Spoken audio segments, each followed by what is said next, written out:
Bom dia. Bom dia. Tudo bem, minha gente? Sejam todos bem-vindos. Graças a Deus, essa casa nos recebe mais um dia para nos ensinar a caminhar com mais firmeza. Então vamos aproveitar a estadia aqui, né? Dona Kênia vai abordar o tema o filho pródigo, né? Todos nós somos filhos pródigos. Então, tem muito ensinamento para a gente aprender. E vamos dar início aos nossos trabalhos, rogando o amparo, em primeiro lugar, de Jesus, de Nossa Mãe Santíssima, do irmão Miramês e sua equipe, que são muitos. Cada domingo que a gente conta aqui, às vezes 50, 60 pessoas, é impossível a gente imaginar o quantos espíritos estão no plano encarnado, do nosso lado, às vezes parentes, nosso anjo guardião, que é o responsável por nos trazer aqui todo domingo, né? Então, a gente tem que aproveitar essa vibração e captar o máximo de energias possíveis. Abrir o coração e a mente para captar essas energias, né? Porque elas serão nosso sustentáculo durante a semana. Vamos então fazer nossa prece, agradecendo a oportunidade e dar início aos nossos trabalhos. Pai nosso que estais nos céus, santificado seja teu santo e amado nome. Venha a nós ao teu reino, seja feita a tua vontade, aqui na terra como no céu. O pão do corpo e do Espírito nos dai hoje. Perdoa nossas dívidas, na medida que perdoarmos aqueles que nos ofendem. Não nos deixeis cair em tentações. Livra-nos, Senhor, de todos os males, pois teu é o reino, o poder e a glória para todos sempre, que assim seja. Com a palavra, nosso Senhor. Bom dia a todos. Que a paz do Cristo esteja conosco, né? Nós escolhemos estar aqui hoje. Pode deixar. Nesse domingo, né? Nessa manhã de domingo aí, para a gente poder receber energias e também doar energias, né? E hoje a casa propôs para nós parábola do filho pródigo.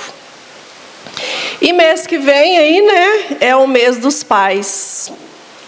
Então, nós vamos trazer aqui subsídios para a gente poder tentar entender esses dois filhos e esse pai e até nos avaliar qual que é o filho que eu estou como papel hoje, né? E o que eu tenho de melhorar para poder receber tantos prodígios desse Pai maravilhoso que está aí sempre nos acariciando, nos colocando nesse mundo com proteção, com misericórdia.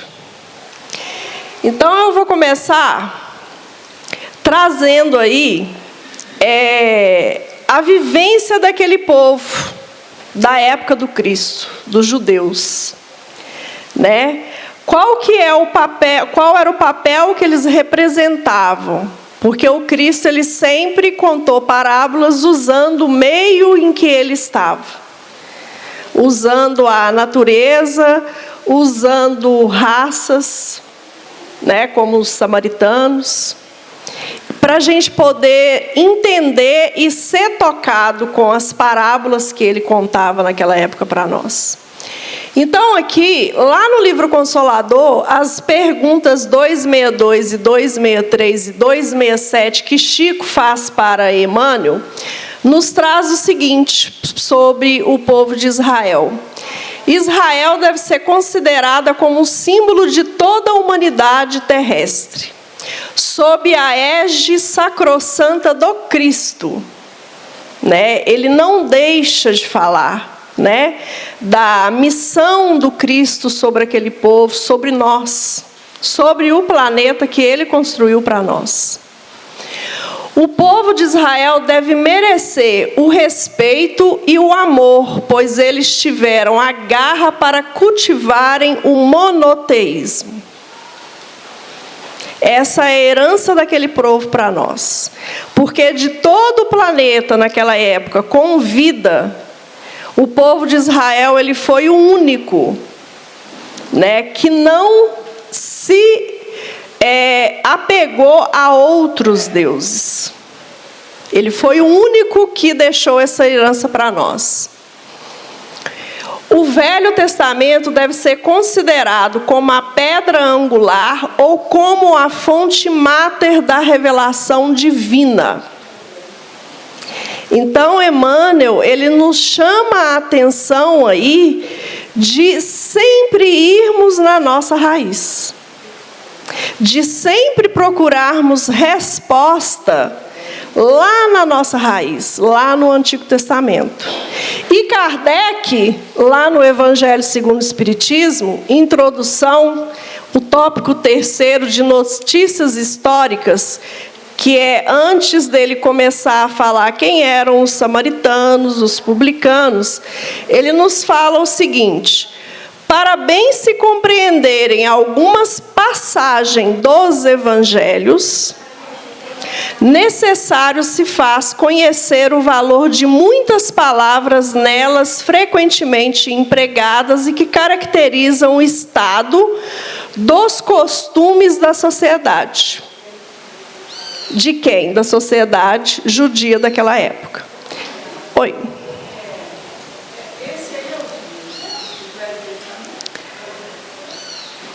O Antigo Testamento.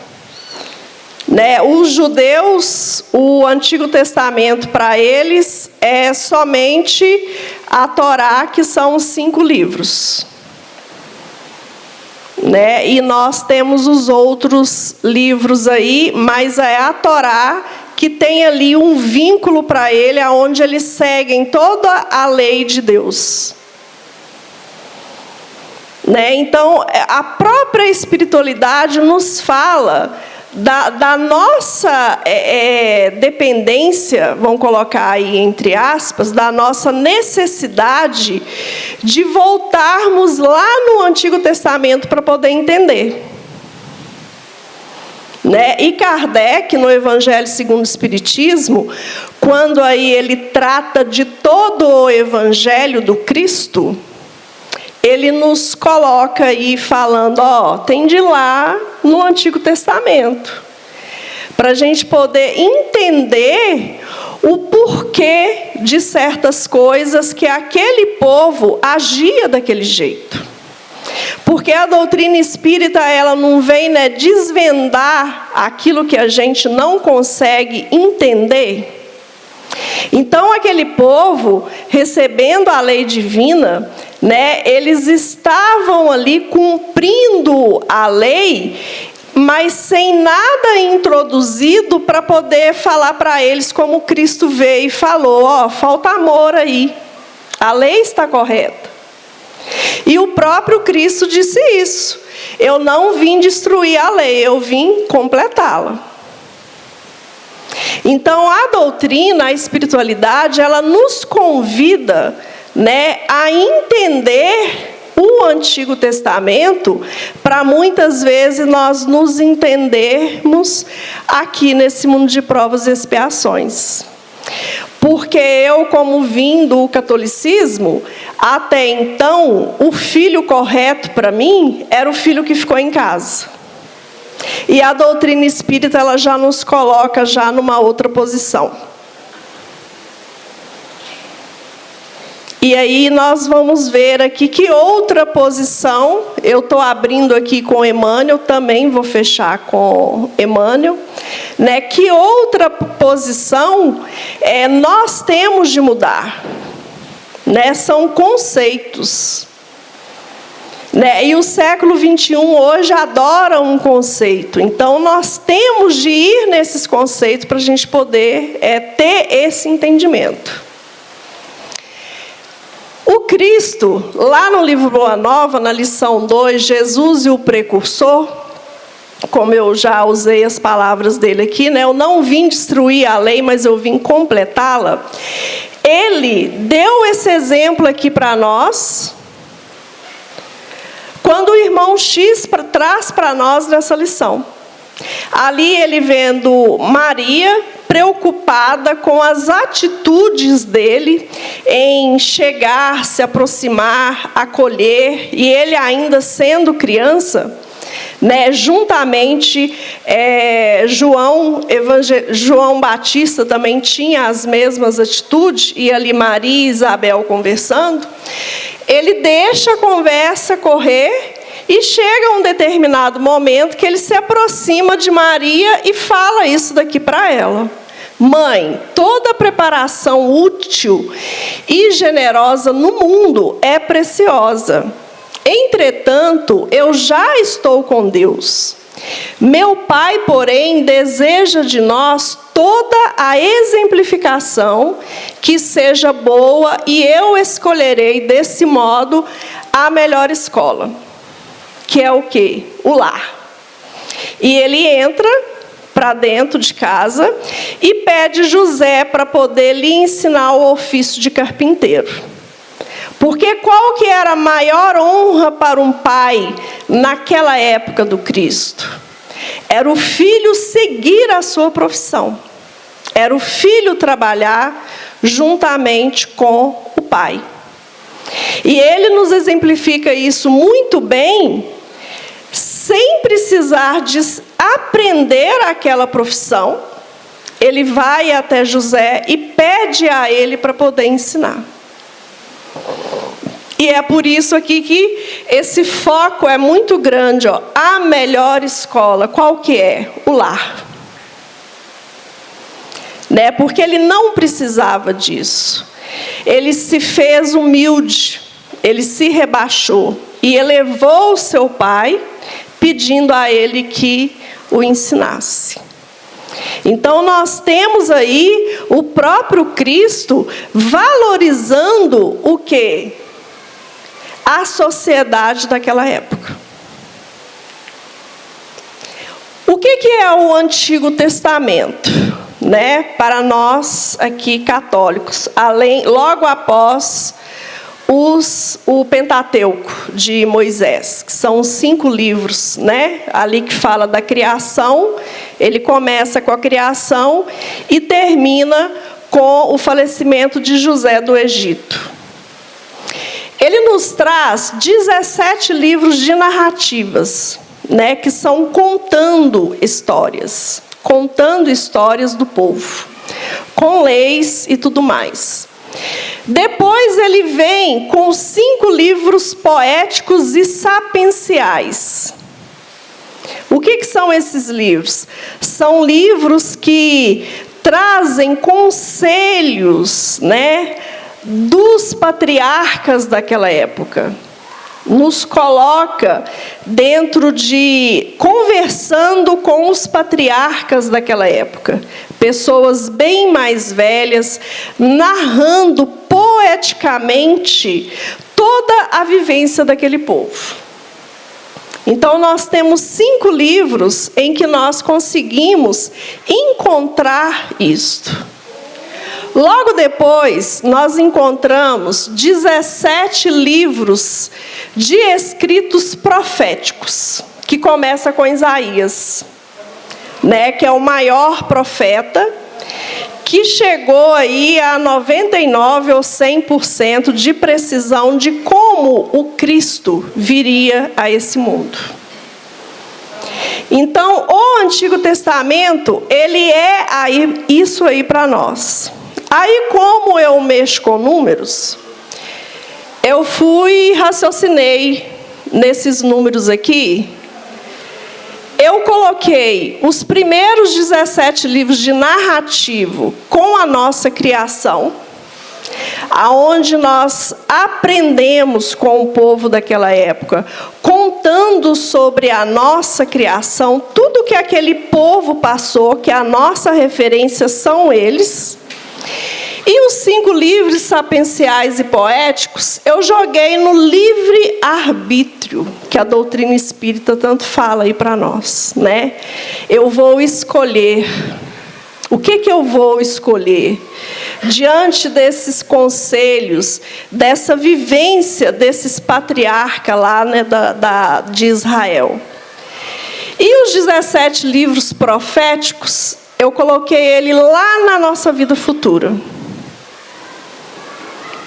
E a nossa vida futura, ela vai depender do quê? Daquilo que nós aprendemos na nossa criação, baseado no que vamos escolher no nosso livre-arbítrio, para poder nos levar na vida futura. Aí eu lembrei da física. Aqui é onde nós temos uma incidência e uma reflexão, que é exatamente a criação aí da luz. Então, o meu raciocínio aqui é dentro do Antigo Testamento, nós vamos conseguir subsídio para podermos crescer, saber da nossa criação, aonde essa luz que nós vamos alcançando, ela vai refletir no nosso livre-arbítrio, para voltar a nossa vida futura, que é o quê? A nossa ida para o Pai. Então, é o que nós, refletimos. Então, nós temos aí, dentro do Antigo Testamento, a doutrina espírita, o tríplice aspecto dela aqui, ciência, filosofia e religião. Nós conseguimos isso dentro do Antigo Testamento. E a própria doutrina, no início aqui que eu trouxe, ela também já nos aconselha a termos essa caminhada. Então, é um processo onde nós temos de avaliar muito, quando nós vamos lá no Evangelho, né, e escolhemos ali uma parábola, e aí você, opa, eu estou certo, eu estou fazendo certo, a parábola está certa. Mas será que nós desvendamos isso aqui, saber o costume daquele povo? Por que aquele povo teve aquela atitude?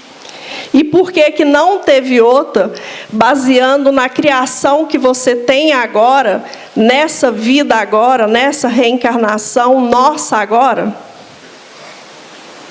Então, a doutrina espírita, ela nos ajuda com esse entendimento. Que é desvendar, é nos colocar, fazer com que nós possamos crescer moralmente. A parábola do filho pródigo, ela está lá no Evangelho de Lucas. E o que o Evangelho de Lucas traz para nós? O copo d'água.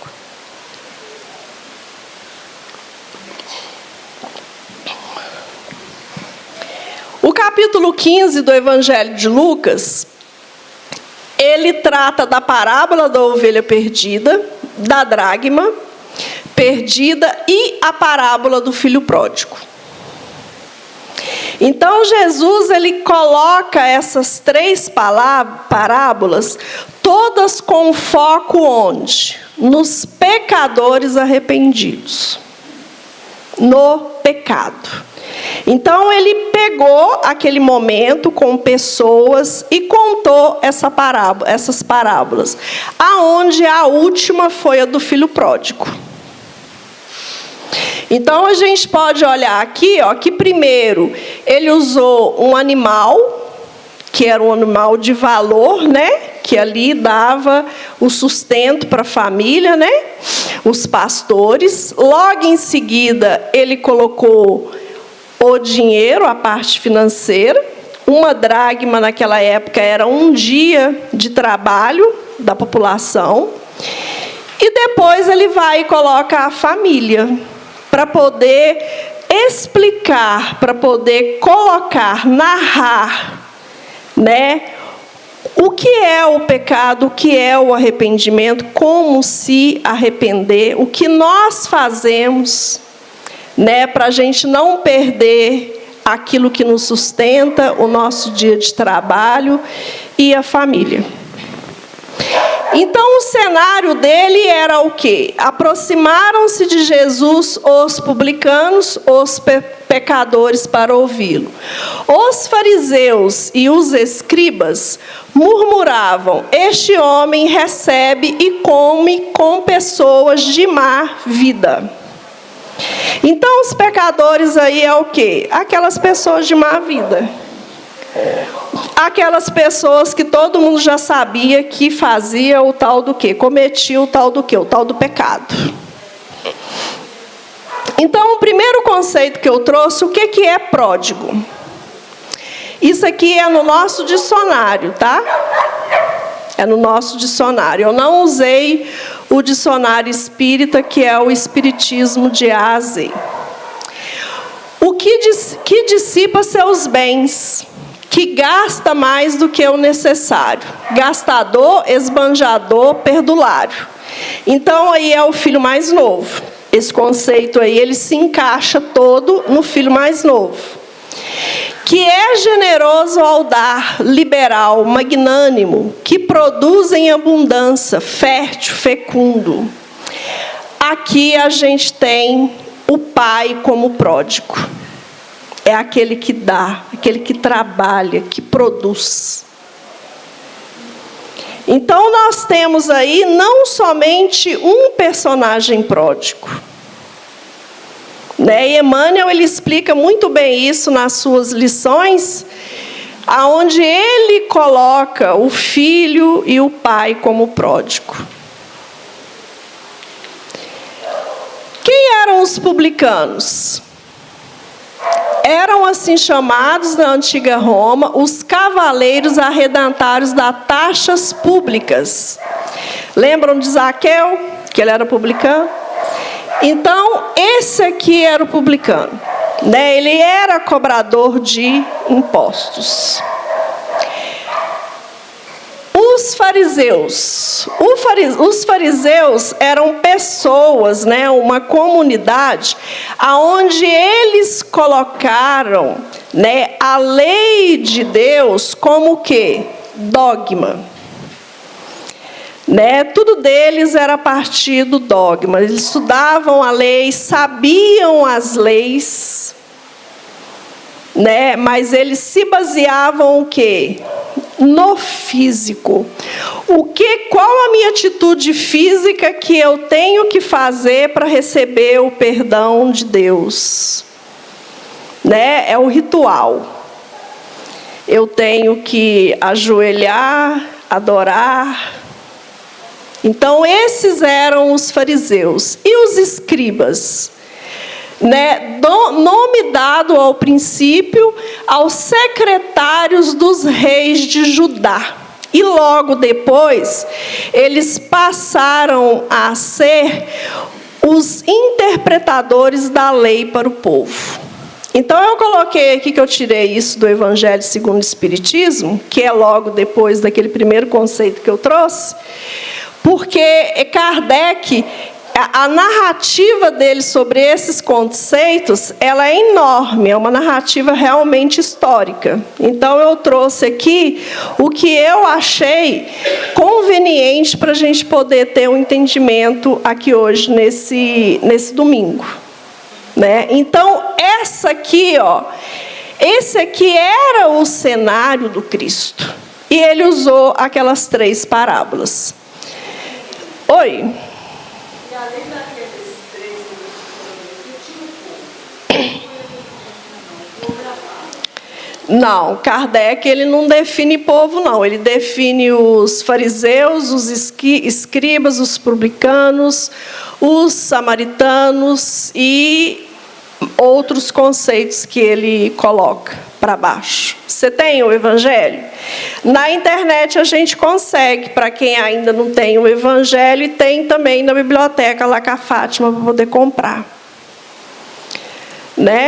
É bom ler, porque Kardec ele vai pontuando a história judaica muito bem, descrevendo o porquê de cada coisa, para poder ter aí um conceito bem grande, né? Para a gente poder saber, entender o porquê das coisas. E ele usa isso no Evangelho segundo o Espiritismo, que ele traz para nós. Né? Porque o Cristo, ele remetia muito ao Antigo Testamento. Né? Ele falava, você é doutor da lei, mas não sabe o que dizia a lei? Olha a profecia. Né? Ele fazia com que aquele povo relembrasse da profecia, né? Ontem lá no Albino eu fiz o estudo de Jesus e a mulher samaritana, aonde no diálogo dos dois, o Cristo ouvia ela e falava, não, eu sou o Cristo, né? Porque ela falava para ele, eu estou esperando o Filho de Deus. Né? E ela fala para ele, né, você ainda não conhece o dom de Deus. Ele remetia lá ao Antigo Testamento. Né? Ele remetia e usava o ambiente para poder introduzir a lei de Deus, a lei de perdão, a lei de misericórdia que ele veio trazer para nós. Ele usava isso. Aí eu fui lá no Antigo Testamento, no livro de Números e Deuteronômio, porque esses dois livros, se você estudar os dois, você vai ver que os dois têm leis. E se você for colocar, eu falo com propriedade porque eu já fiz isso, os 10 mandamentos de Êxodo e do Deuteronômio, aqui não, eu trouxe hoje o Números. Você vai ver que tem mandamento que você vê uma evolução nele quando o livro de Deuteronômio fala dele. Não é que o Deuteronômio está com um mandamento errado, não, mas você percebe uma evolução. Então, a nossa evolução, ela não é a partir do nascimento do Cristo, não. Lá no livro A Caminho da Luz, na lição manjedoura que Emmanuel fala, ele fala o seguinte, quando Cristo nasceu na manjedoura, nós já estávamos maiores de idade espiritualmente. Então, a nossa evolução é desde a nossa primeira criação lá, passando por processos, inclusive o povo de Israel, eles também evoluíram, por mais que ainda eles estejam em guerra lá naquela região ainda. Né? Mas eles também evoluíram. A gente vê isso claramente nos livros. A gente consegue enxergar isso no livro, fazendo esse estudo paralelo. Quem tem 2 Bíblias pode colocar uma do lado da outra. Quem não tem, uma Bíblia física e outra ali no Google, dá para você ver uma evolução nos próprios livros. E nenhum livro fala que o outro está errado. Porque a essência, que a doutrina espírita ela nos chama a atenção para captarmos a essência da lei, é a mesma. Então, lá no livro de Números, ele fala da lei de quando é repassado a herança de um pai para frente. Então, no livro de Números, que é antes do Deuteronômio, fala o seguinte, se um homem morrer, se ele não deixar filho, ele tem de fazer a doação para a filha. Se não deixar filha, para os irmãos. Se não tiver irmão, passará para os irmãos de seu pai, quer dizer, para os seus tios. E se seu pai não tiver irmão, será dada ao seu parente mais próximo em sua família. Então, essa é a lei de Deus para a herança. Tinha todo um processo para isso poder acontecer.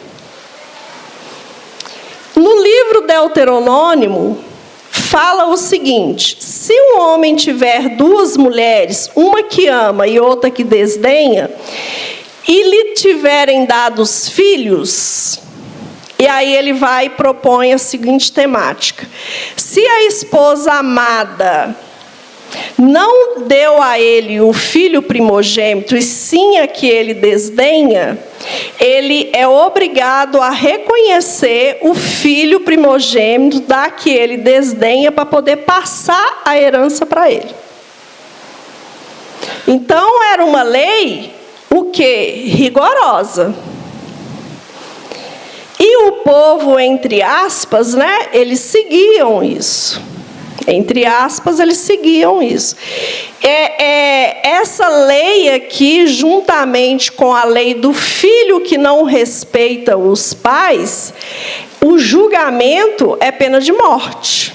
E é a sociedade que julga. E é a sociedade que julga. Então, nós temos aí a lei, porque qual que é a temática da parábola do Cristo? É o filho pedindo herança.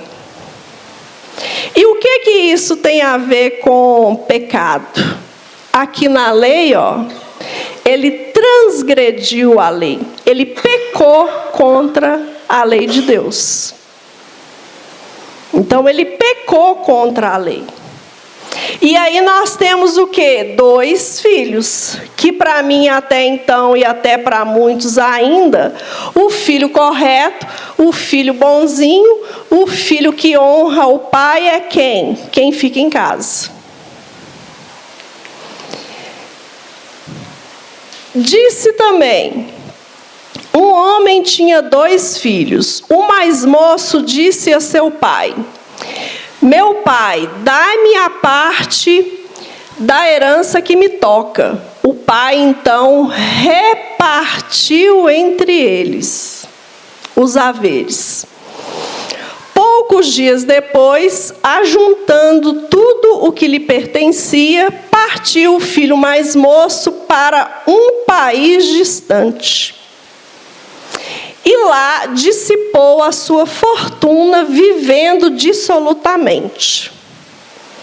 Então, o pai aqui, ó, ele cumpre a lei.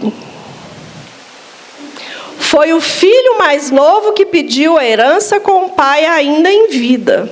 Na lei ele está transgredindo. Mas o pai não transgride a lei, porque ele também dá a herança para o primogênito. E o filho mais novo, ele tenta viver com essa transgressão durante um tempo. Só que aí depois ele vai o quê? Para um país distante. Então nós encontramos aqui nessa família narrada pelo Cristo, um pai que, por misericórdia, pelo amor do filho, né, ele vê o filho transgredindo a lei, mas a atitude dele não é de egoísmo, não é de revolta. Ele divide a herança como a lei manda, para a sociedade não ver aquele filho ali pior do que ele já fez. Porque os pais, as mães realmente são assim, né? E ele cumpre aqui esse papel.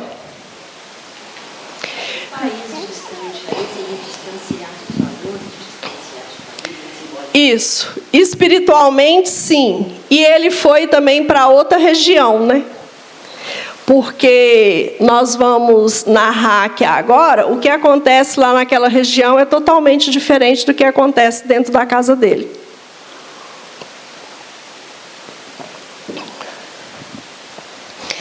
Depois de ter esbanjado tudo, sobreveio àquela região uma grande fome e ele começou a passar penúria. foi pôr-se a serviço de uns habitantes daquela região que o mandou para os seus campos guardar os porcos. Aí esse era o menor serviço que existia naquela época, cuidar dos porcos. Desejava ele fartar-se das vagens que os porcos comiam, mas ninguém lhes dava. Entrou então em si e refletiu: quantos empregados há na casa de meu pai que tem pão em abundância, e eu aqui estou a morrer de fome? Vou me levantar, irei para o meu pai e lhe direi: meu pai, pequei contra o céu e contra ti. Já não sou digno de ser chamado teu filho. Trata-me como a um dos seus empregados. Aqui na palavra fala que ele foi para outra região, e aqui, nas palavras dele, ele narrando o que está acontecendo com ele, mostra que para onde eles estavam, os empregados não eram tratados o quê? Bem. E cada região, ela tinha ali uma cultura. Eles seguiam aquela cultura daquela região. Então, nesses versículos aqui, do 14 ao 19, nós vamos ver o quê? O filho pródigo, o esbanjador, que transgrediu a lei, ele caindo em si. E as palavras que o Cristo usa para poder narrar as palavras daquele filho, ela vai de encontro totalmente a que o povo de Israel não queria que o Cristo falasse. O Cristo fala: pequei contra o céu e contra ti. E o que os fariseus queriam que o Cristo fizesse? Negar a lei de Moisés. Eles sempre esperavam um momento para o Cristo falar coisas contrárias à lei de Moisés. E o Cristo não falava porque ele não era contra Moisés. Ele era o quê? O seu complemento. Então, Cristo, ele narrou isso daqui, ó. E ainda coloca, ó: não sou digno, eu não tenho mais dignidade de fazer parte o quê? Da família. Porque a família, ela é um símbolo vivo na sociedade israelita até hoje. Eu comprei a Torá ontem para eu poder fazer um estudo do Antigo Testamento. E eu esqueci a frase que está logo no início dela, uma frase muito bonita. Fala mais ou menos assim: que a lei deles é cumprir a lei de Deus, a família e ser o seu servo. Então a gente percebe isso no meio deles. Não interessa o motivo das atitudes deles, mas eles têm essa herança aí para poder nos dar. Então, Cristo, ele narra muito bem isso daqui, ó, e coloca lá, ó: pequei contra o céu. Quantas vezes o Cristo, usa, os fariseus para poder nos chamar a atenção, ó: não seja como os fariseus. Lê a lei, faz um ritual dela para falar que está cumprindo a lei, mas na realidade não cumpre.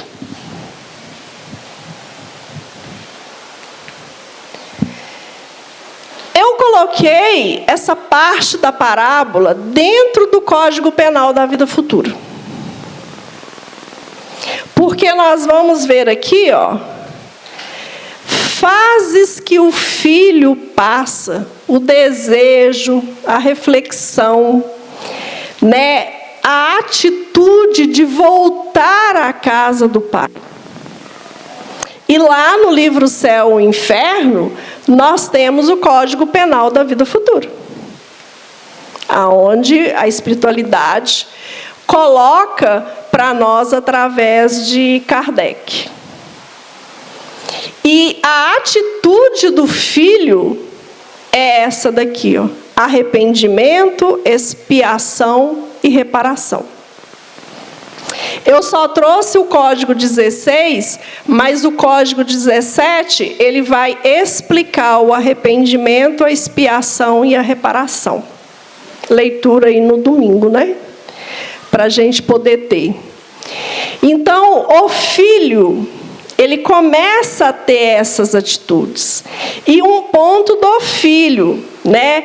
Essa atitude dele é uma atitude sincera, exatamente do que está fazendo aqui, porque ele não vacila nas suas palavras em falar: ah, mas se eu voltar, o meu pai agora vai me colocar realmente como empregado. E aí o meu irmão vai querer fazer isso comigo. Porque não é assim que a gente faz? Não, eu não vou fazer isso não, porque fulano vai cair em cima de mim. Eu vou ficar na minha porque eu estou certo. Mas se remoendo por dentro, para poder falar a intuição que você teve do arrependimento e passar pelo processo de expiação, mas a sociedade, ela não te deixa fazer isso. Ela não te deixa fazer isso. Então, o que o Código Penal da Vida Futura, o 16º, nos fala? O arrependimento, conquanto seja o primeiro passo para a regeneração. Não basta por si só. Então, não adianta arrepender, não. Porque tem muitos de nós que falam: eu arrependi, mas amanhã está fazendo a mesma coisa. São precisas a expiação e a reparação. Arrependimento, expiação e reparação constituem, portanto, as 3 condições necessárias para apagar os traços de uma falta e suas consequências. Tudo que nós fazemos tem consequências, lei de causa e efeito. O arrependimento suaviza os travos da expiação, abrindo pela esperança o caminho da reabilitação. Nós temos de passar pelo processo de aprendizagem novamente, logo após que nós arrependemos. Uma discussão. Aí nós vamos aprender que aquela pessoa é sensível, aí você vai medir as palavras para poder falar com ela, para não cair numa discussão, e por aí vai. E ao contrário, você já é meio agitada, aí aquela pessoa já fala muito o que pensa, então você já vai ficar já com o pé atrás para não cair em discussão e muitas das vezes até chegar à violência. Só a reparação, eu já estou aqui, ó. Só a reparação, contudo, pode anular o efeito, destruindo-lhe a causa. Do contrário, o perdão seria uma graça, não uma anulação. E, infelizmente, muitos de nós ainda acham que perdão é graça. Porque a gente pede perdão a Deus. A gente não expia, não vai lá e trabalha para poder anular o que nós fazemos. É que Deus me perdoe, que Deus me perdoe, que Deus me perdoe. Ainda nós estamos aqui, ó. O perdão para nós ainda é uma graça. E aí a gente bate no peito porque eu sou filha de Deus, eu estou certa, tudo aconteceu foi porque o meu irmão não entende nada e eu sei que Deus vai me perdoar. E nós estamos aqui nesse estágio. E aqui nessa parte da parábola, o Cristo, ele é claro da reflexão interior, da vivência dele com a família, da vivência dele com o Pai tratando o próximo, e aí ele vai e se entrega à expiação. Porque aqui é ele treinando para poder chegar para o Pai. Ele vai e se entrega aí à sua reparação, à sua expiação, para poder ali passar pelo processo e voltar para casa e ser aceito no meio daquela família que, em um momento, né, ele rejeitou, pecou contra eles. Levantou-se, pois, e foi ter com seu pai. Estava ainda longe quando seu pai o viu, e, movido de compaixão, correu-lhe ao encontro, o abraçou e o beijou. Aí é o pai correndo ao encontro do filho. O filho lhe disse então: meu pai, pequei contra o céu e contra ti. Já não sou digno de ser chamado teu filho. Mas o pai falou aos servos: trazei-me depressa a melhor veste e vesti-lhe, e ponde-lhe um anel no dedo e calçado nos pés. Trazei também um novilho gordo e matai-o, comamos e façamos uma festa. Este meu filho estava morto e reviveu. Tinha-se perdido e foi achado. E começaram a festa. A atitude do pai aqui, ela foi para a sociedade, porque aqui, mostra que a sociedade estava no meio, e os empregados também, né, os servos também, é de perdão, falando que eu anulo a lei que ele transgrediu, porque eu estou perdoando. E o pai faz a festa porque a festa naquela época era de comemoração, de louvor a Deus. No Antigo Testamento fala das festas, né, que os hebreus faziam em agradecimento a Deus. E aqui neste momento, melhor veste e um anel no dedo, um novilho gordo, nós vamos encontrar vestígios das duas primeiras parábolas que o Cristo contou. Está vendo como que a pedagogia do Cristo, ela nos coloca, né, em unicidade com a lei de Deus para a gente poder vivenciar? Ele coloca traços aqui das duas primeiras parábolas, da ovelha, o novilho, né? E aqui, melhor vestes, melhor anel, o material.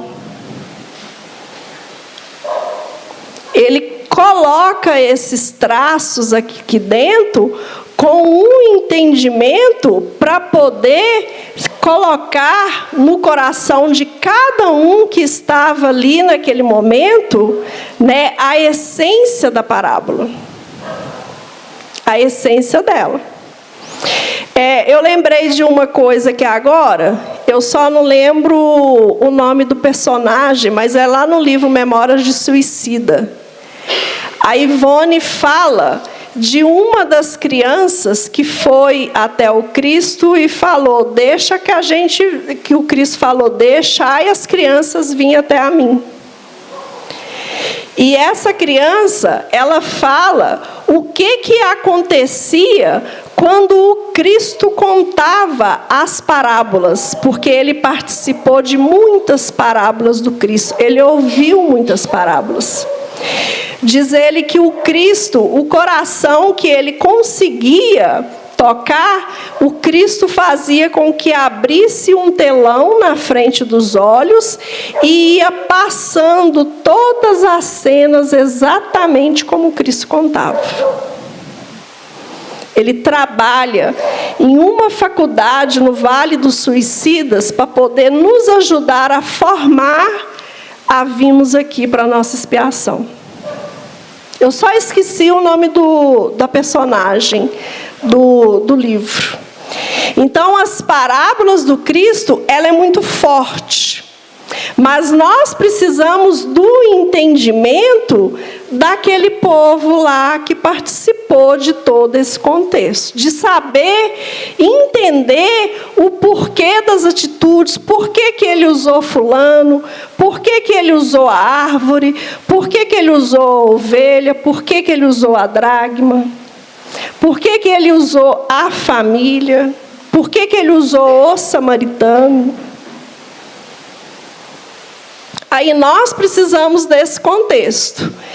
Meu filho estava morto e reviveu, tinha se perdido e foi achado. Quer dizer, ele se ergueu com a lei de Deus. Nós revivemos, nós temos vida nova com as nossas expiações, com os nossos arrependimentos.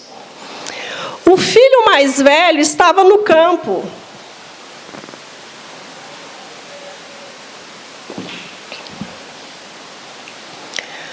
O filho mais velho estava no campo. Ao voltar e aproximar-se da casa, ouviu a música e as danças. Chamou um servo e perguntou-lhe o que havia.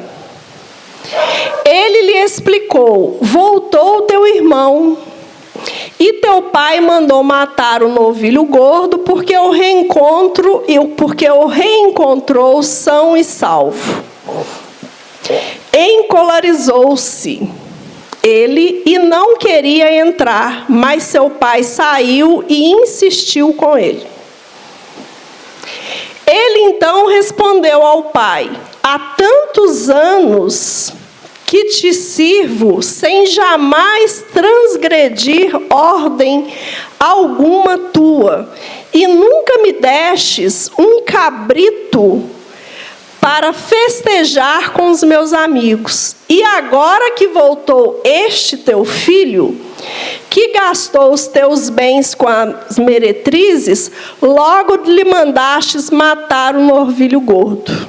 Explicou o pai: filho, tu estás sempre comigo, e tudo que é meu é teu. Convia, porém, fazermos festa, pois este teu irmão estava morto e reviveu. Tinha se perdido e foi achado. A gente se identifica mais com esse filho porque ele faz o que nós fazemos. Lá na época de adolescente, de criança, vai lá, filhinho da mamãe, vai lá, filhinho do papai. Vai lá que ele gosta só de você, de mais ninguém, não é isso? Hoje em dia é assim, é quem ganha o celular mais caro é que o pai prefere ele mais. O que está com o celular mais barato, o pai não prefere ele não. Hoje mudou. Então ele faz exatamente o que nós fazemos. E aí, olha as palavras que o Cristo usou para ele poder traçar a personagem desse filho. Ó. Ele chama o servo. Ele não vai lá no pai e pergunta o que está acontecendo. Ele não se aproxima. Aí a gente vê a distância que esse filho, estando dentro da própria casa, tem do quem? Da família. O outro ponto aqui, ó, encolarizou-se e não queria entrar. Né? Eu vou ficar de fora. Vou fazer a mesma coisa que o meu irmão mais novo fez, porque aí também eu vou ganhar um novilho. Há tanto tantos anos que te sirvo, sem jamais transgredir uma ordem sua, e nunca me destes um cabrito para festejar com meus amigos. A alegria dele não era com família, e sim com os amigos.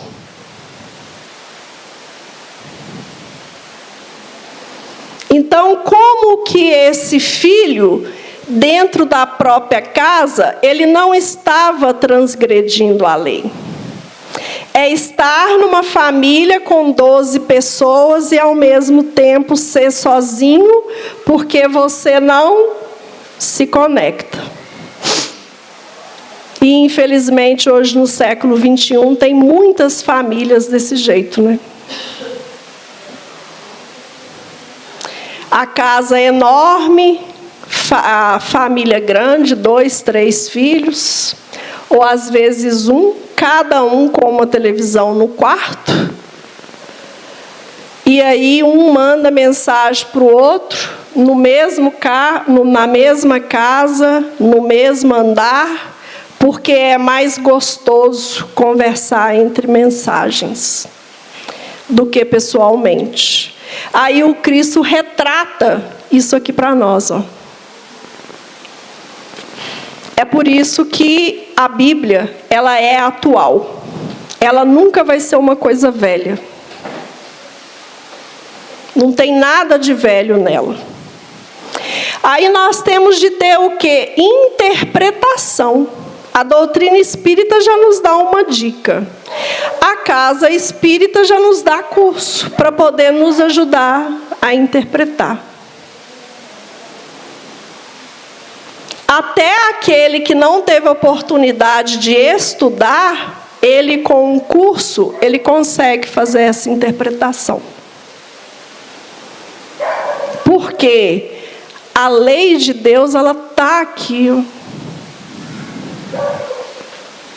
Né? A gente consegue se abrir, a gente consegue se intuir. Aí, para a gente poder fechar, que já até pegou a folha ali para me dando dica para que está na hora de terminar, eu vou fechar com Emmanuel, aonde ele fala mais um pouco do outro filho, que ele intitula O Filho Egoísta. Está lá no livro Pão Nosso, é a lição 157.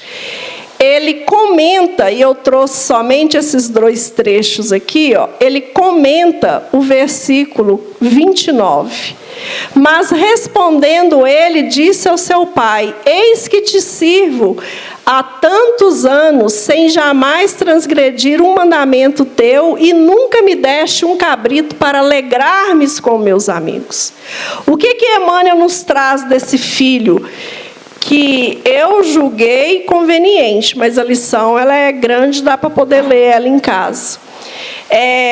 No site A Bíblia do Caminho, a gente encontra isso aqui tudo, viu, gente? Para quem não tem condições de comprar o livro. O ensinamento velado do mestre demonstra 2 extremos da ingratidão filial. Um reside no esbanjamento, o filho mais novo, e o outro na avareza, no egoísmo. São as 2 extremidades que fecham o círculo da incompreensão humana. Ó, ir lá e cortar.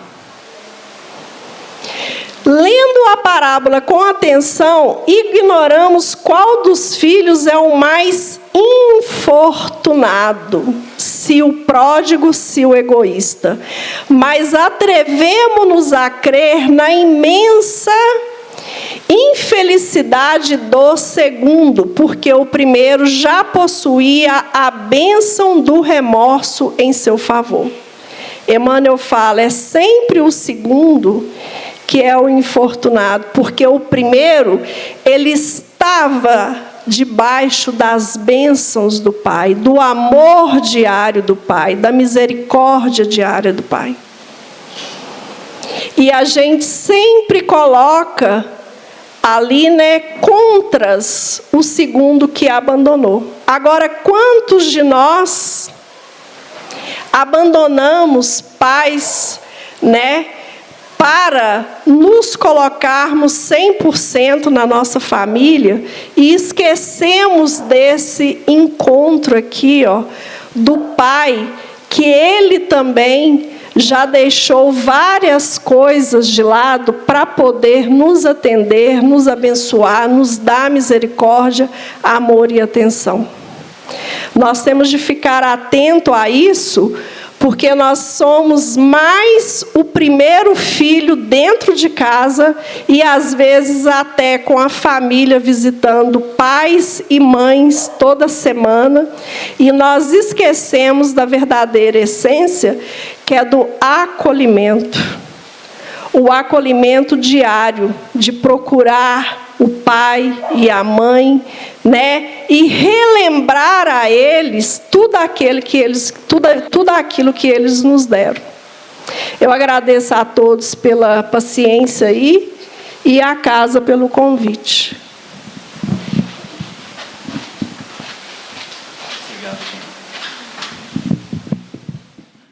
Nós aqui agradecemos a nossa irmã Kênia. Como ela falou aqui nos estudos, né?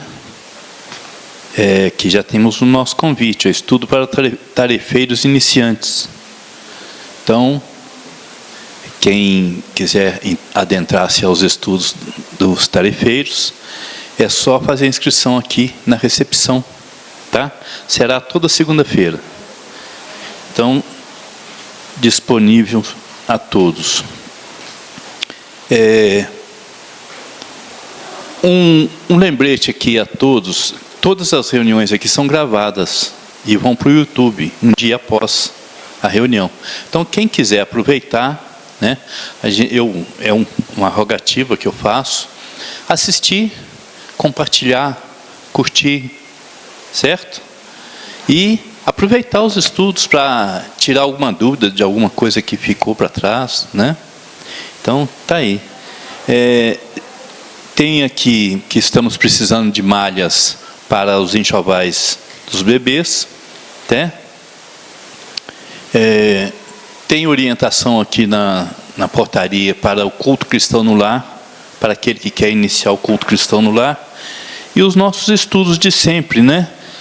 Evangelização infantil, pré-mocidade, bebês, mocidade, segundas e quartas de 20 às 21 horas, aos domingos de 8 às 10 horas. E a mocidade é no sábado às 14 horas.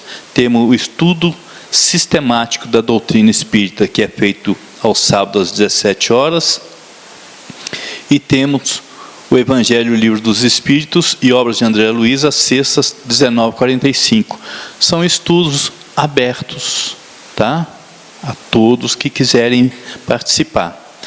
Nós temos o coral que se reúne todo sábado às 16 horas. Quem quiser se transformar num canarinho, não precisa ser canarinho ainda não, mas se quiser se transformar, o convite está aí. Temos o atendimento fraterno, segundas e quartas às 19 horas, é só dar o nome na recepção. Domingo às 9 horas, dar o nome na recepção e aguardar o chamamento. Orientação espiritual quartas-feiras, dar o nome na recepção e recebe a orientação após a reunião. Visita aos enfermos, quartas-feiras a partir de 14h30. Quem tiver alguém que precisa receber um passe em casa, né, algum acamado, é só deixar o nome na recepção, tá? E é isso aí. Agradecer essa oportunidade imensa desse estudo. Agradecer, como nossa irmã lembrou, todos somos filhos, né? E precisamos saber em qual local que nós estamos, de que lado que nós estamos. Porque pródigos, todos nós somos. E nós estamos fazendo o nosso papel de filho, agradecendo ao Pai, todo dia, essa oportunidade, né? Então, é uma coisa para a gente pensar na nossa caminhada da semana. Gente, vamos agradecer essa imensa oportunidade. Logo após terá o passe. Agradecer a espiritualidade, o nosso anjo guardião de nos ter trago, e pedir a Jesus e a nossa Mãe Santíssima que essas vibrações de amor e de paz continuem vibrando em nosso coração, continue vibrando em nossa mente, e que a gente possa irradiar esses ensinamentos. Não é só para ficar para a gente. Aprende mais quem ensina. Então, irradiar é uma nossa função. Vamos então agradecer. Ave Maria, cheia sois de graça, o Senhor é convosco. Bendito sois vós entre as mulheres, e bendito é o fruto de vosso ventre, Jesus. Santa Maria, Mãe de Jesus, rogue a Deus por nós, os pecadores, agora e na hora, em toda a nossa caminhada, que assim seja. Muito obrigado pela presença de todos, que ficam em paz.